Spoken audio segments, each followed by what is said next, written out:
પ્રમુખને લઈને કોકડું ગૂંચવાયું છે। પ્રમુખ પદના વિવાદ વચ્ચે એમએલએ યોગેશ પટેલની સૂચક પોસ્ટ સામે આવી છે। સોશિયલ મીડિયા પર પ્રમુખ કેવા હોવા જોઈએ તે અંગે યોગેશ પટેલે પોસ્ટ કરી છે। શહેરના પ્રમુખ સર્વ વૈષ્ણવજનને માન્ય હોય તેવા હોવા જોઈએ તેમ યોગેશ પટેલે પોતાની પોસ્ટમાં ઉલ્લેખ કર્યો છે। પોતાના વિકાસ માટે કાર્યરત રહે તેવા ન હોવા જોઈએ એમ કહીને યોગેશ પટેલે ક્યાંક ટકોર પણ કરી છે। નવા કાર્યાલયની ઘેલછા રાજકીય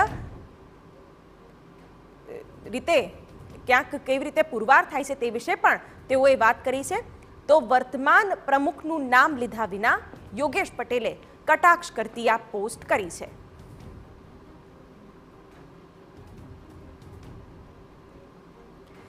ત્યારે નવા કાર્યાલય માટેની ઘેલછા વિશે તેઓએ વાત કર્યું છે। જાણે નામ લીધા વિના તેઓએ એક બાદ એક આ પોસ્ટ થકી ચાપખા કર્યા હોય તે રીતે યોગેશ પટેલે આ પોસ્ટ કરી છે। શહેર ભાજપ પ્રમુખને લઈને વડોદરામાં ઘણા સમયથી એક અસમંજસની સ્થિતિ છે અને તેવા જ સમયે ધારાસભ્ય યોગેશ પટેલની જ્યારે આ પોસ્ટ આવે છે તેને લઈને હવે ઘણા બધા સૂચક સંકેત પણ મેળવાઈ રહ્યા છે।